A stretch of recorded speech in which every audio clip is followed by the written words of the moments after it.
Window World, the official windows of the Kansas City Chiefs, presents Kevin Keatsman Has Issues online at windowskansascity.com.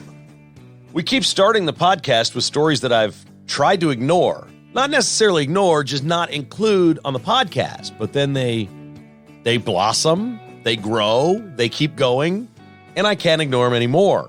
One is so close to me personally in my professional experience in my lifetime that I've actually, and I've got some really strong opinions about all this, so I've tried to avoid this over the past few months, but I can't anymore. And it's kind of crazy what's going on. At Channel 5 here in Kansas City, KCTV, which is based in Fairway, they're owned by Gray Media. That's the parent company. And the third journalist in 4 months is now suing Gray Media for discrimination. And I can't any longer just sit back and not comment on what's going on here, because this is obviously, a lot of these places, the workers are in a union, they're in AFTRA or different unions. And so they're at times, like the auto workers, they'll combine together and say, okay, we're going to go get the man here. We're going to get our raise. The auto workers want a 40% raise, so they're on strike. We see things like that. In journalism, the latest tactic, and it's actually, some of this has been going on for quite a while, but the latest tactic at many of these particular outlets is multiple employees suing the company at the same time for similar discrimination lawsuits. In other words, they're painting the company as something that's unfair, unreal. This is an impossible, untenable situation, and you created it, and it's not fair to me in my career. So let me give you the background here. The one you know most is probably meteorologist Erin Little. She has filed suit against KCTV5 over age and gender. She's white. This has been one before. It goes all the way back to the 80s or 90s with Christine Kraft at Channel 9. If you wonder why so many of the females at Channel 9 are so old, past retirement age, and still on television, they can't get rid of any of them. Because decades ago, they replaced an anchor with a younger anchor and lost an age discrimination suit. So Channel 9 is handcuffed completely, especially with older female employees, of which they're still bloated with older employees at Channel 9. It's not really how the game is played. I want you to think of television journalism, as I talk about this, as a sports team. Imagine the Chiefs being bogged down with 52-year-old players because you can't get rid of them because of age. Or the Royals have a 61-year-old pitcher because, you can't get rid of them because of age. I want you to think of that, okay? So here's what's going on at KCTV5. Erin Little is claiming that, she didn't get the right treatment or whatever as a meteorologist because of her age, and she's a female. Kelly Taylor, who is black, previously had filed suit against Gray Media, Channel 5, because they discriminated against her and demoted her from being an anchor to a field reporter. Here's what this is remarkable. Kelly Taylor claimed that she had shift work sleep disorder. If you're anchoring the news, you work early in the morning, you work late at night, whatever. She had shift work sleep disorder. She lost her energy and lost weight, and she was demoted to a field reporter because she called in sick too many times. And she called in sick a lot. And so she's suing them for getting demoted for a job she physically can't do. She physically cannot do the job because she claims she has a sleep disorder because it is shift work. And she's in the shift work business. And so they demoted her to a regular schedule where she could sleep until 8:30 every morning, come to work, be a field reporter, and go home. She took it as a demotion, and she's suing them. It's unbelievable. Here's the third, and this just happened this week. And I don't know this person because this person was just hired about like a year and a half ago. And I have not been around the news conferences and the TV reporters and those people. Like I had for 33 years, but I don't anymore. I'm not around these people. So I don't know this young man. His name is Adam Orduna. You probably don't know him either. He's in the sports department at Channel 5. I don't know. He was hired, basically, it sounds like, to do what I was hired to do. And this is why I'm finally speaking about this. At Channel 4, when I was hired in 1988, I was sports producer. I was not allowed on the air. I wasn't even allowed to run a camera. Back then, the photographers got the cameras, the reporters got the microphone, the anchors got the seat at the desk, and the producers wrote all the scripts, set up all the interviews, went out many times and did the interviews, came back, edited things up, and make it look like the anchor was there or the reporter was there. And I would produce a lot of things for the sports department. That's what I was hired as. That's why I left Joplin, where I was an anchor, and came to Kansas City to be off the air. It paid $3,000 more, and I got to Kansas City. And I thought, well, I'll prove to them that I'm a good enough broadcaster. I was never worried about my broadcast skills. It's like, I'll get there, they'll see it, and I'll be fine. So Adam Orduna comes here, and they make him a multimedia journalist. That means he has to shoot, he has to write, he has to edit, he has to do all these other things. But they didn't technically have a ban on him from anchoring if it had to be.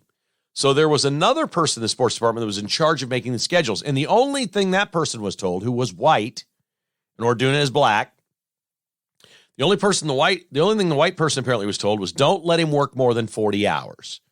If Adam works more than 40 hours, it's going to cost us money. There'll be additional compensation based on the employment agreement, whatever. So it wasn't that you couldn't anchor. He was scheduled to anchor at one point on a Saturday, but after he worked half a day on Saturday, he'd reached 40 hours, and this supervisor said, nope, you're not anchoring, go home. We'll figure it out, I'll anchor, somebody else will do it. And so he's claiming that there is discrimination against him for being black. It gets better than that. He gets called in by the news director and says, look, I'm not stopping you from anchoring. Go ahead and, whatever, give it a shot. It's okay. Just work it out within the schedule. So they work it out within the schedule, and this young man anchors, and it is so bad because he's never anchored before, and they hire people without much experience, right? It's so bad she has to call him in and sit him down and say, okay, you're not experienced enough for this market. That wasn't very good. And the news director, this is the news director now, this is the big boss of the whole thing, said, look, you'll be right in the eye, and said, quote, you're not strong enough for this market, unquote. Now, that happens 1,000 times a day in broadcasting.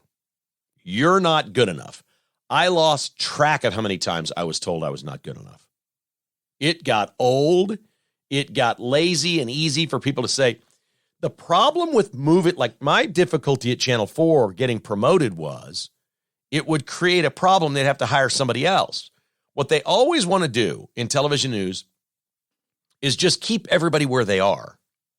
No promotions, nobody leaves, whatever. Because you don't want to have to try to go to hire. You don't want change. You just want day in and day out, you want everything to stay the same. It's really quite remarkable. And so I went through this. And a couple of times I was passed over for anchoring jobs by black sports journalists who were hired to do it, Al Wallace, and subsequently after that, John Kelly. And I was like, well, this isn't going to happen. My news director was Joyce Reed. She was a very strong woman, a very capable woman, but a very and professional, but she was wild now. Okay, there were a lot of stories about what she did after hours and things like that. It was like she was living the fast life, right? I was not. I was married with kids, trying to become a sports anchor. So she hires a guy named John Kelly, who I think is still around, maybe doing some game show or something somewhere, who had played backup running back at Nebraska, and he looked like a Calvin Klein model. I mean, the best looking black dude you ever saw. Just like, mwah. You could immediately walk in a room and you just have a man crush on the guy. They bring him in to try out to become an anchor, and he can't read a teleprompter. Like, he's never done it. He's never even tried before. And they're going to make this former running back who didn't really play, but looked great on camera. She's going to make him into a star. And she looked me right in the eye and says, I'm hiring him, not you, for this job. I'm not promoting you because I was a good producer. They didn't want to have to hire a new producer. I'm hiring you, and I want you to help him learn how to be a broadcaster. I'm like, well, wait, you're telling me I'm not a broadcaster. I'm a producer, but you want me to teach him how to be a broadcaster? Yes, that's right. She'd seen my tape. She saw my work. She knew I could do it. Passed over. He was better looking than me. Now, I don't know what was going on between her and him, or if there was anything going on between her and him. John was a nice enough guy. I never disliked the guy. We didn't really have a problem. I thought he was a bit of a dunce. He didn't know anything about sports or journalism and couldn't read a teleprompter. I mean, he was the male version of the ditzy bimbo blonde news anchor who doesn't know anything. That was John. And my job was to teach him how to do what they thought I wasn't good enough to do. remarkable. Okay. And at the time I thought, well, okay, I'm going to find my way. I'm going to be okay. And I did have these thoughts in my head. Look, I'm being discriminated against here twice now because I'm white. There weren't enough black anchors. In those days, the news departments felt like there weren't enough qualified black journalists to do the deep, hard jobs. So let's either make them a weatherman or a sports guy. And that's what they do. In fact, I think somebody wrote a book one time that worked at CBS News that says, when all else fails, have the black guy do sports. It was sort of tongue-in-cheek about how silly television news is and unserious about integrating. And so I have all these life experiences of all these things and all these different people who told me I wasn't good enough. And now I'm listening to some guy named Adam Orduna file a lawsuit that he'd never anchored, and when he did, it didn't go well. And his news director said, you're not strong enough for this market. Keep doing what you're doing. Practice on the side. Get better, and maybe it'll work out for you. And he's suing their ass for racial discrimination because his supervisor is white. Gray media has previously settled cases like this, and I think the sharks are in the water. I think they're all there. Typically what you do is this is where you either bail out or you become the employee that can't be fired. That's the only two options here for these people. If you get your lawsuit and it settles, the settlement becomes you move on, or the settlement is you keep your job, you're there for life. You're like a tenured professor. They then can't touch you once you've done that. I don't get it, man. I don't get it. Here's the deal. Journalism, television news, sports radio, this industry, podcasting, you make it if you're good. That's it. There's nothing else. It's no different than sports. I mean, have you ever heard of people in sports being cut from a team and claiming racial discrimination? No. You know why you don't hear that? Because you can watch them practice, play, you can see the stats, you can see the numbers, and you know who's winning and you know who's losing. And it is not very hard to do in broadcasting. The easiest thing for me to do is turn on my television and watch the local news and say, wow, that person has no chance, or and should be out of the business, and I can't believe they're working, or wow, that person's got something. That's the easiest thing for me to spot. I told this to Dana Hughes on Monday. We played in the Chiefs Ambassadors golf tournament, and he was our celebrity in the group. And I said, Dana, and I hadn't talked to him in a while, and we've never talked broadcasting before. I had him on my show a few times back in the days. I covered him when I was in television. He played in the 90s for Marty's teams. Great guy. I said, you know why you're so good at what you do? And they made a really good move to make Dana the analyst for the Chiefs radio network.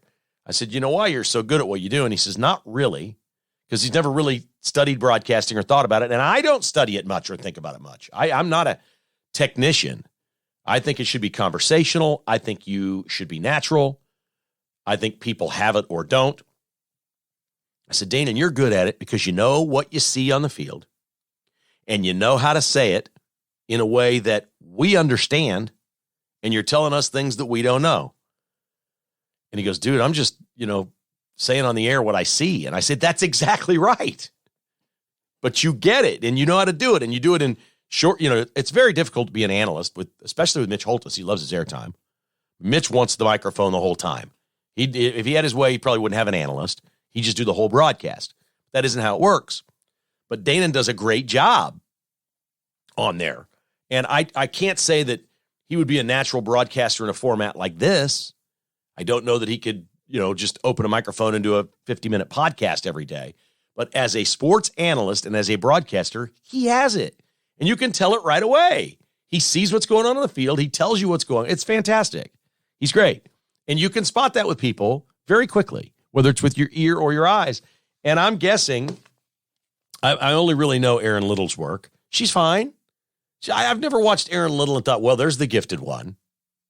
Erin Little's going to Good Morning America next. No, I've never thought that. But, man, the Sharks are circling at Channel 5. This is crazy. 3 lawsuits in 4 months, all claiming discrimination. My favorite is the shift work sleep disorder problem. No energy, lost weight. So they took my anchor job away from me and put me out as a field reporter and gave me a regular 9-to-5 job. Well, that seems like a reasonable decision to me. You're leading the team in sick days, right? You're leading the league in sick days. You're leading Kansas City in sick days. And you walk in and you tell them that you've been diagnosed with sleep disorder, and they put you on a regular schedule so you can go to sleep at 10:30 every night and wake up at 8 in the morning if you need to, and come into work and be a field reporter. You're suing them for that? Oh, my God. Woo, boy. Has the business changed. Crazy stuff.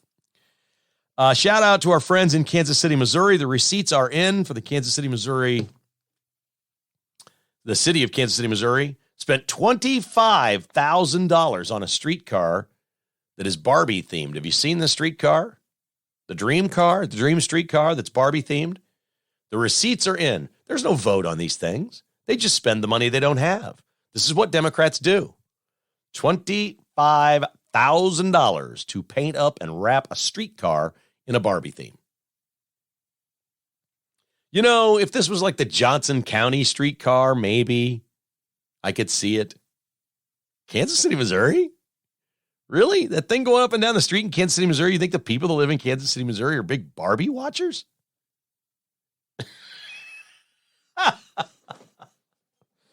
Oh, boy. There's some weird stuff in the world. Shout out to my buddy Spencer Marquardt. He sent me an email yesterday. Their newest knife at Finch Knife goes out, and I always like to mention these when they do this, when the new series comes out. But he really stunned me with this one. I opened the email, and what did I see? I saw a wasp, and he knows I hate wasps. You all know I hate stinging insects. I said, oh, my God, is that a wasp or a yellow jacket? And he responded back, our new knife is called the Stinger. I was like, jeez. And part of their artwork is a wasp. Now, that's not on the knife. It's a beautiful knife. It debuts on Friday. He likes me to mention a few days before it comes out, just a few days, that it's coming. On Friday, the new Stinger model is available at FinchKnifeCo.com. That's FinchKnifeCo.com. These will not be available in stores yet. So you can't get them at the regular store locations, retails. There's only one other place other than Finch Knife Co. that you can get it, and that is Smoky Mountain Knife Works. That is smkw.com. Now, it's a little more difficult to find there because this is the largest knife retailer in the world online, and they have every knife company there is. Smoky Mountain Knife Works, smkw.com. But if you go there and enough knives are purchased at Smoky Mountain, maybe Finch gets elevated a little bit at that store. So I don't know. I haven't talked to Spencer about that. But if you're going to buy one of these Stingers, it might actually be better for Finch if you go to smkw.com and find it there and get it through them. I know this. It would be great for Finch Knives if their visibility was elevated at that site. And the way your visibility gets elevated is by selling more knives at their site. So I think that's great. He mentioned that it's there. I don't think they care whether you go to FinchKnifeCo.com or smkw.com. By the way, at smkw.com, you can see all their knives too. It just says knife makers brands by alphabetized, and you click on F, and it comes down, and you'll see Finch pop up there. FinchKnifeCo.com. Congratulations, Spencer, Steve, on the Stinger. It is a beauty.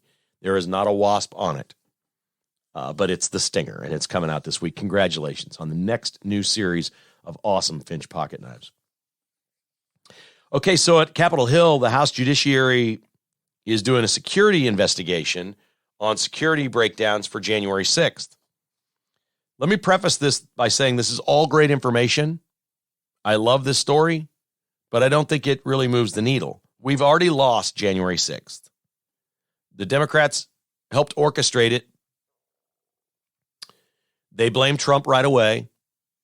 They began all kinds of investigations and got things planted in Americans' minds and did not do anything fair and honest, where we learned things like Nancy Pelosi turned down the National Guard, that she did talk to the Capitol Police Chief 3 times on January 6th, even though she says she didn't, that this was orchestrated by her. It was brilliant. They're really good at this crap. They've already won. So we can't win the day back, but maybe we can move it back a little bit. And so this House Judiciary Committee is meeting, and they are releasing now transcribed testimony from the Washington field office director of the FBI. And what we're learning is the FBI had all kinds of confidential human sources, CHS. This is spies. Let's just call it what it is. Plants. The FBI loaded that crowd with FBI field officers dressed as Trump supporters, integrated within, and we believe now many of them instigated all of this taking place. That it was a setup by the FBI. So here's how this goes. D'Antonio, who was the field office director in Washington, explained that due to the large number of CHSs present at the Capitol, the Washington field office asked FBI headquarters to do a poll or put out something to people saying how many of us are involved, so the FBI could try to ascertain how many confidential human sources had been in attendance. D'Antonio stated after the outreach from headquarters was, quote, when we started getting responses back.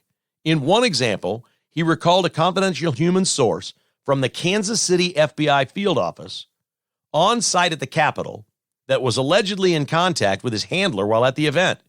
The CHS reported to his handler while they were in the crowd saying that they were going inside the Capitol, unquote.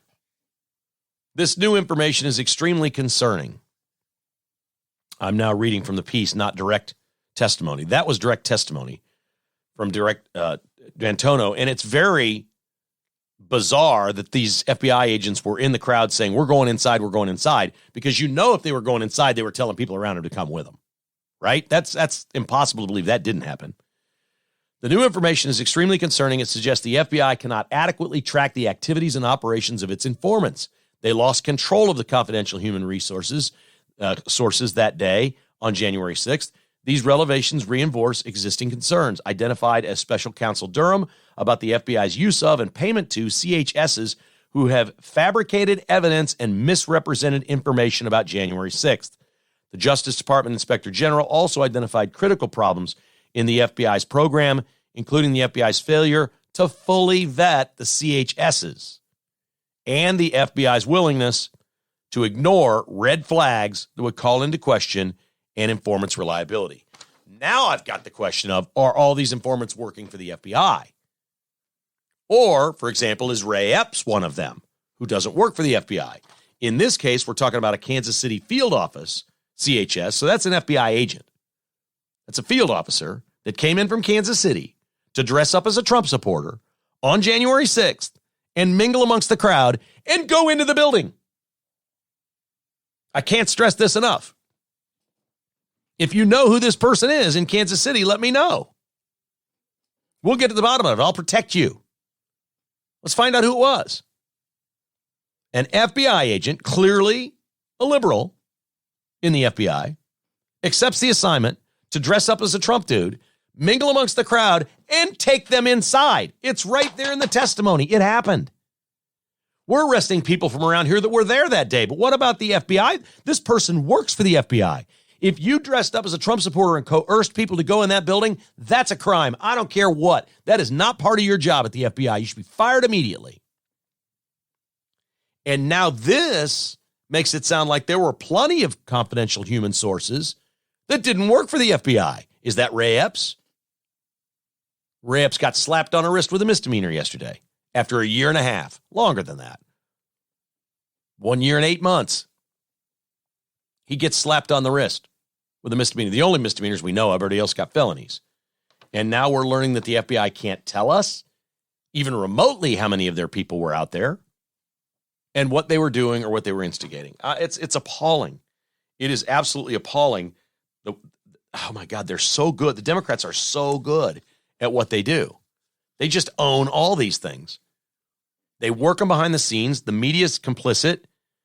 They develop a narrative. They smear, and then when the truth comes out, 2 years later, 2.5 years later, almost 3 years later, nobody's paying attention. It's old news. It doesn't matter. It's like it's stamped on our brain, and nothing will change with the American public, and it is so, so frustrating. The real problem here, and we had testimony this week in front of the House Judiciary as well, is that the Capitol Police Chief said Pelosi lied. While she was working with her film crew that day for her documentary, I spoke with her 3 times. I continue to ask her about more resources. There's a big crowd down there. You want more resources? We spoke 3 times that day. Pelosi is on record as saying she never spoke to the Capitol Police Chief. He is under oath saying he spoke with her 3 times, and he has the phone records that he spoke to her.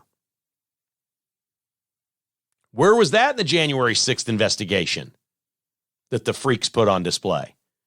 Maybe we need our own. That's kind of what this is, but it's not. Isn't that a fireable offense for Nancy Pelosi? Can't the House impeach her? Can't they run her out of Congress for lying about whether or not she spoke with the Capitol Police Chief on January 6th? She has lied that she did not speak with him. She has not admitted that she turned down the National Guard from President Trump. President Trump has emails that were sent over from the White House to her offering the National Guard for security around the Capitol. It was declined. If anyone committed a crime on January 6th, it's Nancy Pelosi. If anyone is to blame for anything that took place that you think was evil or dangerous, it's Nancy Pelosi. And it's not close. KKHI is brought to you by Earth Effects Outdoor, EE Landscape. All right, this is your new landscaping company. Give them a call this fall and see what they can do for you. Maybe they can help you out with aerating your lawn. You looking forward to that? Let's do it. Aerate it right now. They can get you done in the next week or two. Put that seed down for you and reset that lawn. 816-478-7700. They're online at eeoutdoor.com. EE Landscaping, Earth Effects Landscaping, lawn and landscape. They do it all. They even do great projects like building outdoor kitchens, fire pits, hardscapes, lighting. If you got a problem with your lights, they do service as well. They're great American patriots. All your landscaping needs with one phone call or one log on. Landscaping, eeoutdoor.com, 816-478-7700. The new car image from Belton to Lawrence, they'll come to you and detail your car. They will maintain your vehicle from top to bottom if you'd like them to. That's cleaning, servicing, licensing, getting the plates. They'll do all that. If you're busy, you don't want to do that, they'll do that for you and your family and your cars. They'll do it all. They'll start maintaining your cars on a weekly or monthly basis if you'd like. They can initiate the service appointments if needed. You name it. This is your concierge for your vehicle. TheNewCarImage.com. 816-499-1470. That's 816-499-1470. And they love to work with companies that have fleets of cars or trucks or service vehicles and keep them operating smoothly, properly tagged, maintained to where they look good on the road representing your company. Call Brad for details. 816-499-1470. TheNewCarImage.com. Back Nine Development's your custom builder in Kansas City, Lawrence, Topeka, and Manhattan. A meeting with TJ Vilkanskis is the place to start. If you've got some land and you want to build, if you've got a commercial project, a development, or you just want to build your beautiful custom home, he's building several in the Kansas City area right now, and you can even see one coming up. I'm going to get information on this in the next few weeks. You could see one of his homes on the parade coming up this fall.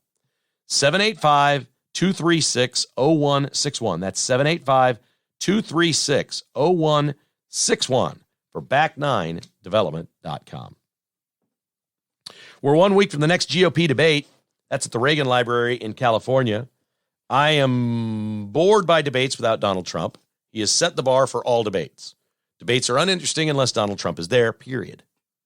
That's it. That's the end of the conversation. Vivek Ramaswamy is interesting and can be fun, but he's not Trump. Trump debates are fun. They're entertainment. They're politics and entertainment. That's why so many people watch them. Trump, on Wednesday night, while the debate is taking place, is skipping it, and he'll be in Detroit speaking to hundreds of United Auto Workers who are on strike against Ford, GM, and Chrysler. Because Trump is going to give this speech, the Dems have lost their minds. One leaked operative with the Biden campaign leaked to Politico, a left-wing deal, quote, saying about Trump, quote, he boxed Biden in. It was actually kind of genius, unquote. That's right. Biden can't go speak to the auto workers now because Trump is. And this operative said, if Biden goes now, it'll look like he's only reacting to Donald Trump. And that's correct. Trump is speaking to the auto workers. Trump's getting the union vote. These auto workers are voting for Trump. They love him. The union vote is gone from the Democrats. They've lost it. Not union management completely, but the union workers certainly are Republicans now. Trump did that for this party. He has swung that. He has gained in the black vote. He has gained in the Hispanic vote. Where Trump has fallen short of most Republicans previously is with suburban white women. That's where he has trouble. And he is up 9 points with suburban white women right now from where he was prior to the 2020 election. They possibly are seeing the light that we don't have to like the guy, but he's good for my family. There's a lot of that going on. And this Trump, I won't call this genius because he's an instinctive politician. Trump is not a genius politician. He's just instinctive. And he knows that going and speaking to the auto workers is the right thing to do. He's dealt with this a million times. Building skyscrapers all over the world and stuff with unionized workforces. He's dealt with this a million. There is nobody there's never been a president that knows the working man more than Donald Trump. It just hasn't happened. He has spent his entire life around workers. Like workers, job sites, real workers. You want to know why, that one tape where he said he grabbed the girl by the crotch and or whatever, dude, that's the way they talk on the job site. I used to do that before I did this. I ran a jackhammer. I worked at the water company. I was on an asphalt crew. My dad was in concrete. He had me out there when I was 16. I know how they talked. I know these people very well. And many of them were union workers. Local 101, my dad was in it. I know how they talk. I know how they think. I know how they act. Kind of like it, actually. It's okay. You're around a whole bunch of men. Act like men. It's a locker room. It's okay to act masculine. It's kind of okay to be a dick every now and then. When you're around a bunch of guys, it's okay. There were no women around. I'm not saying there aren't women around on the job site now, but there weren't. And there weren't in the locker rooms. And this is the way football and baseball players have always talked through the years. And eventually some female reporters came in and they got offended by it. I'm like, you're in a toxic man space. It's the way things work. Trump knows these people. He's going to speak to these auto workers. It's going to be brilliant. Somebody wants to go ahead and televise that. I'll watch that instead of the debate. No problem. But the Democrats have lost their freaking mind over this. They're like, oh my God, he is just taking the union vote right away from us. And he is. He is absolutely, United Auto Workers, that's got to be 80-20 Trump over Biden at this point. Again, I'm not talking about management. They're liberal to the core. But these voters are going to go in and vote privately. They're going to be told to vote for the Democrat in many cases, and they're going to go vote for Trump. I know what they're going to do. I just know it. All right, on to sports. Sports Today brought to you by Fry Orthodontics. 13 locations, now 14. He's in Lawrence. FryOrthodontics.com. Dr. Jeremy was a lot of fun to play golf with on Monday. This was a charitable endeavor. He supported the charity, the Chiefs Ambassadors Charity Tournament, in a strong way. He does a lot of things. He doesn't like me talking about that, but he does a lot of things. He works with kids. Jeremy does a lot. Jeremy's a really deep thinking, interesting guy. He's just a good, really good human being. And this is a great company. And if you want a perfect smile, Fry Orthodontics is the place to go. Whether it's Invisalign or braces, you know this by now, it's the same price. Nobody else does that. They're really, his passion, and we talked about this at great length on Monday, his passion is basically reinventing and setting the standard for the industry. Not in Kansas City, for the industry, nationwide. Become the best orthodontics in America. The best experience for the patient. That's what his goal is every single day, and they're doing it. I think you'll find that out when you visit FryOrthodontics.com to schedule your first appointment. It's always free. Just mention Kevin Keatsman has issues.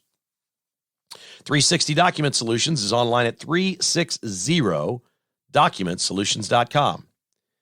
Folks, this is another one of our great companies that's all about service. And you've probably heard me talking about them before, and maybe you haven't acted. You have copiers, you have printers, you have business machines, you have phone systems at your office. We can set you up with something better that costs less, and you'll have somebody right here that can service for you. Because when your stuff goes haywire, you're on the phone with somebody in Haiti or something, trying to troubleshoot what's going wrong with your machines. Don't do that. 360 is a local company. They work regionally here in Missouri, Kansas, and Oklahoma. They would love to work with you and show you, prove to you that performance is everything, not just with the quality of your business machines, but with the quality of the people and the service that you receive. That's the white glove. 913-745-5344. 913-745-5344. 360documentsolutions.com. Give them a chance to earn your business. And Advanced Medical Imaging is online at medimageks.com. When you need an MRI or a CT scan, there is no reason to wait. It used to be 2, 3, 4 weeks, but I have a friend recently who had to wait 6 weeks to get an MRI. Are you kidding me? Do not do it. Your insurance is good at Advanced Medical Imaging. They take all major insurance carriers. medimageks.com. If you want to get a heart scan, that's out of pocket. It's under $100. Find out the plaque score on your heart. It's an important thing to do, especially if you're 40 or older. A lot of people have taken the shot as well. You might want to go check it out. Get a good look at it after taking the shot. medimageks.com or call for an appointment, 785-856-0224. Well, I saw something really great, and I don't think he uncovered it, but boy, he exposed it in a big way, and that's Jason Whitlock on Twitter last night had a cringeworthy moment for Deion Sanders, not for Jason. And Jason and I, at this point, agree and see the world in almost identical ways. When we worked together all those years, it wasn't necessarily the case. But it is now. And I told my buddy this weekend, I said, it's amazing in 3 weeks' time that I've gone for rooting like crazy for Deion Sanders to kind of like, I'd like to see him get kicked in the teeth here tonight. I'd like to see Colorado State win this one. People are going to get tired of Deion real fast. Really fast. And the more he's in front of the camera and the more he talks, the more opportunity he has for blunders, gaffes, slip-ups. And he's been exposed. And I think the local people in Colorado knew this story, but it was not going to become a national story. They were going to give him a free pass because they love him, what they're doing for media and all that stuff. And ticket sales, everything's great, especially in the Denver market. But it happened at his news conference, and Jason pointed this out on his podcast, and it was, well, part of the graphic that he had was a missile falling to the ground, an explosion. That's exactly what it was. Deion Sanders was asked a question about his starting center in the game against Colorado State, which was a double overtime win for Colorado. They're now 3-0, and I'm not sure they're that good. He was asked a question about the center who made his first start, apparently played pretty well. And he said, who? And the reporter repeated the name. I think the guy's name's Hank or something. Let's just use the name Hank. He's like, Hank, who? And he looks around, he's like, Hank. And the reporter says, your center, the starting center, Hank, whatever. And then Deion's answer was like, I don't know. I haven't looked at the tape. Everybody stepped up. We won the game. He has no idea who his center is. Deion Sanders does not know the name of the player that snaps the ball to his son. I want you to think about that for a second. The head coach of the Colorado Buffaloes, Deion Sanders, Coach Prime, does not know the name of the player that snaps the football to his son who plays quarterback. That's unbelievable. We're not talking about some walk-on that filled in on special teams, number 83 on the roster. This is now your starting center this week. So the coordinator doesn't even tell him, hey, we're starting a new center. We got this going on. He doesn't see it in practice. Nothing. How does Deion not know this? I think what we're going to find out with Deion, and this is not an insult, this could work. He's a promoter, he's a marketer, and he's a delegator. He's not really a coach now, is he? What coach would not know the name of the center snapping the ball to their own son? I've never heard of such a thing.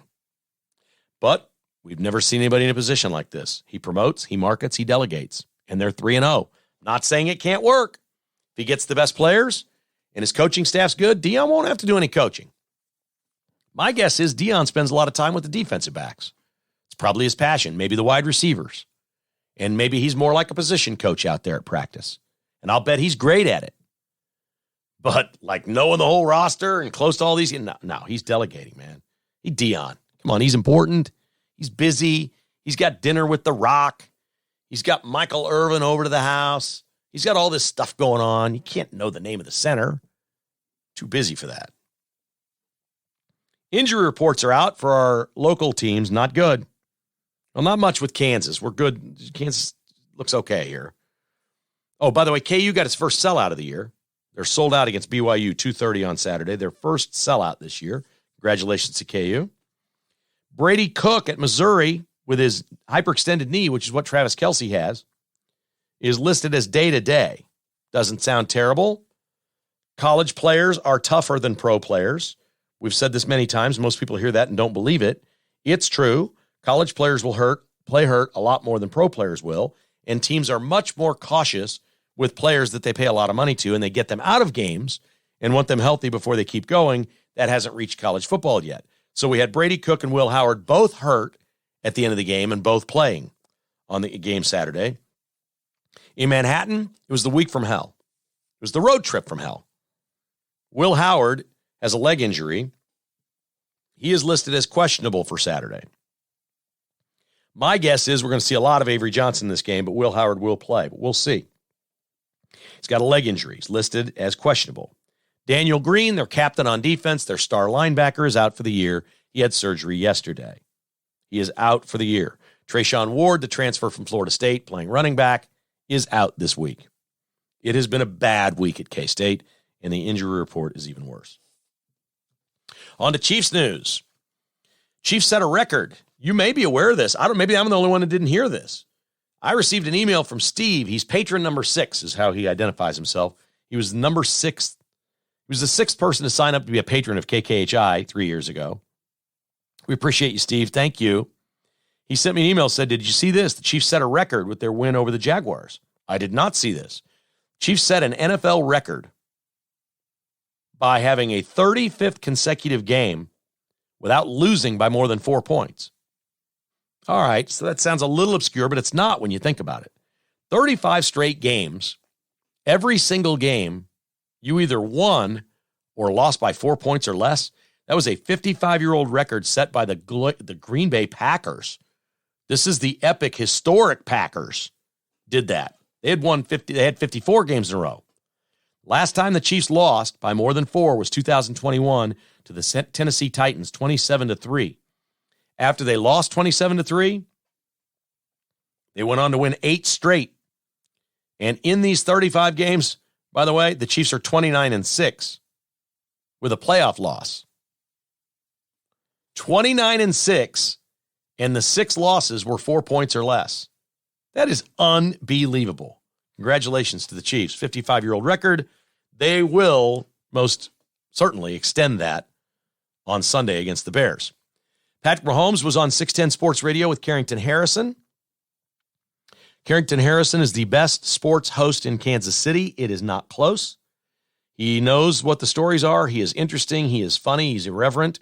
He has strong opinions, and he doesn't waste time with garbage on his show. I mean, that's all you could want. Because he's at 610, he gets to do what I used to do. They have the agreement with the Chiefs where he gets the quarterback every Monday. It's a segment I invented, and he gets Patrick Mahomes. I had Patrick Mahomes' first year. He was on every week with me. After I was gone, the Chiefs went to 610, and now he's on with Carrington Harrison. So Mahomes is on, and Carrington asks a great question. After watching Travis Kelce score and boot the living daylights out of the ball into the stands on Sunday, should Andy think about having Travis Kelce punt? And Mahomes said, if that happened, I'd be pissed. If Travis Kelce gets to punt before I do, I'm going to be really pissed. I've been trying to get a punt for 5 years now. And I promise you, when I get the punt, I'm going to pin it inside the 5-yard line. Mahomes later said, the problem is Tommy Townsend pins it inside the 2, which he did in this game at one point. It's funny stuff. He's a great interviewer. He asks great, serious questions and then some fun ones as well. If you're listening to any sports radio still on AM, 610, 2 to 6, Carrington Harrison. He's really interesting. And Rob Brenton's his producer and sort of co-host. And Rob used to work with us over at 810. I've known Rob Brenton for years. Good dude. Knows sports inside and out. Has really developed. Okay, like here's one of these guys. Like Carrington's got some natural gifts. Rob's really developed his. He was a really fast talker. Like Ben Shapiro. Like you couldn't understand him so fast. Well, nobody's helping Ben Shapiro. He just keeps talking that fast. Rob's really done a nice job learning how to be a contributor on that show while he's also the producer. Interesting show. Give it a listen. 2 to 6 on 610 Sports Radio, weekday afternoons. Interesting stuff. Royals ballpark update. This is really nice. It's at royalsreview.com. Royals have won 6 out of 7. They won again on Tuesday night. At Royals Review, they did a story of what it has cost elsewhere to build ballparks. The Royals need $1 billion to build their stadium. They have $1 billion privately for the stuff around the stadium, but they need $1 billion to build the stadium. They say $300 billion is going to come from the sales tax in Jackson County being extended. That sounds high to me. I don't know how that thing is generating $300 billion or $300 million. And if it is generating $300 million, what are the Royals doing with all that money? Because it's currently a tax that's in place. But that still leaves them $700 million short. The Royals say they're going to ask the state and the city for money. State and city aren't coming up with $700 million. Where's the rest of this money coming from? We just keep asking, and nobody has the answer. RoyalsReview.com, they listed some other ballparks and what the investment was by the public. In Dallas, $500 million from the public. Tampa Bay has an initiative for a new stadium for $650 million of public funds. Nevada only had to give $380 million in tax credits, but it's easy to see why that number is so low. It's low because the A's are moving to Las Vegas, and they're going to make a pile of money. They are more than willing to spend their money to build their own stadium because it's in Las Vegas, and they're about to get rich. They're going to make billions of dollars in Las Vegas playing baseball. In Wisconsin, they want to renovate their dome. That thing doesn't seem very old to me.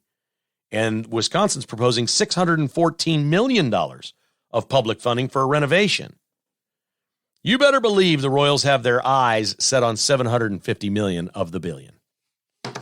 Now, how are they going to get there? I don't know, but it's an interesting read at royalsreview.com. Dale Mooney, tragically, 53 years old, the 30-year New England Patriots season ticket holder, died at the game on Sunday night when he got into a fist fight with a Dolphins fan. We're learning more about Dale Mooney now. We don't know if the punch killed him or if he had a heart attack while they were fighting or what. We don't have that yet, but this looks like probably manslaughter or something. 14 years ago, Dale Mooney was at a beach in New England, and a little girl, a 7-year-old girl or something, was trapped between some rocks by the breakers, and the tide started to come in, and the waves would come, and he could see her, and I don't know where her parents were or what was going on, but he was closest to her, and these waves started breaking over her head, and she was screaming for help, and he went running to her rescue and got in the water with her. So what she was she was standing in shallow water between some rocks, but then the tide and the waves started coming in and bouncing her around between these rocks, and it would come up over her head as the water was rising. He got in, and it was a 30-mile-an-hour wind day, and he got in, and the water was up to above his waist, as he described it, and in very short order, as he was grabbing her and trying to get her out, the water was coming up to like his neck. So he put her up on his shoulders and got her out of there, and was, at the time, locally acclaimed as a hero for saving a girl's life. Now, were there other people around that could have gotten in there and done that? Maybe even probably. But he was the first guy to get in there and do it, and he winds up dying at a Patriots game, and he loved his Patriots on Sunday night, fighting with the Dolphins fan. What a shame. Our final is brought to you by Roberts Robinson, online at robertsrobinson.com. All things Chevy, Buick, GMC, home of the lifetime warranty. Shop online, deliver at home, build your own. 0.9% financing available on many models now at robertsrobinson.com. Call Tim Trey. You can look at their inventory there, or call Tim. Many of you have just called Tim and said, this is what I'm looking for. Can you find it or build it for me? 816-826-1563. Put him to work for you. If he can't get it for you, he'll tell you. Or you can have it built. 816-826-1563. robertsrobinson.com. Chevrolet. Find new roads. Ideal Health KC is online at idealhealthkc.com. Dr. Kip Van Camp does regenerative medicine using tissues from your own body or spinning your own blood to make you healthy again.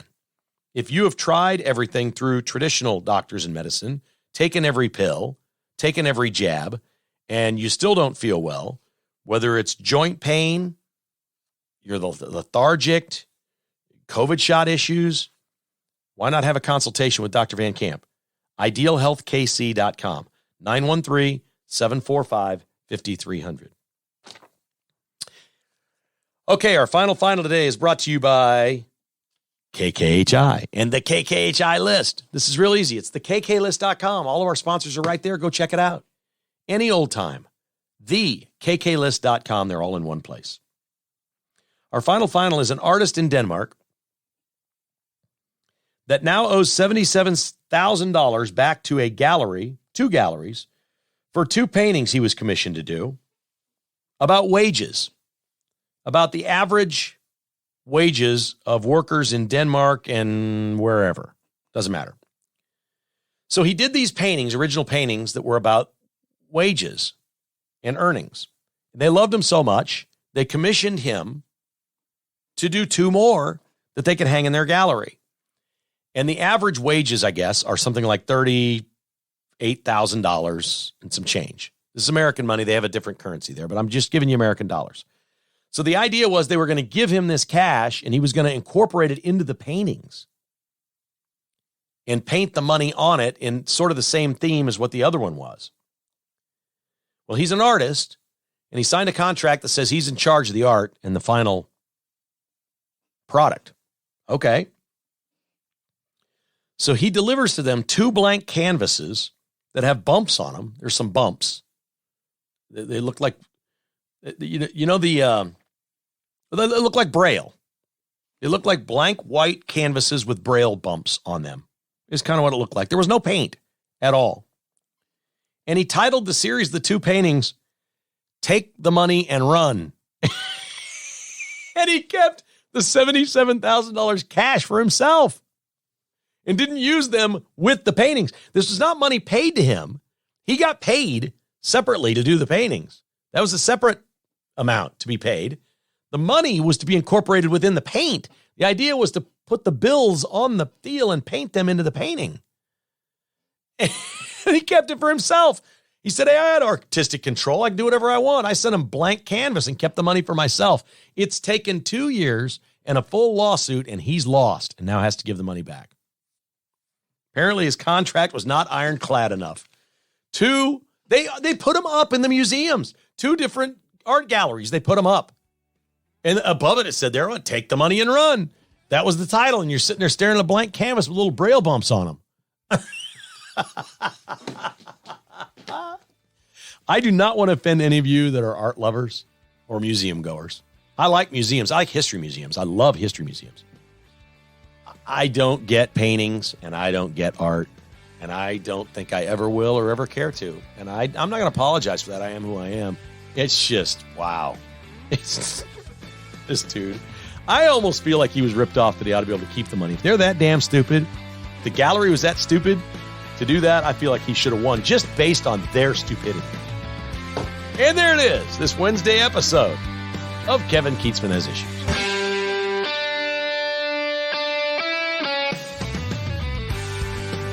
Thanks for listening to Kevin Keatsman Has Issues, presented by Roberts Robinson Chevrolet Buick GMC.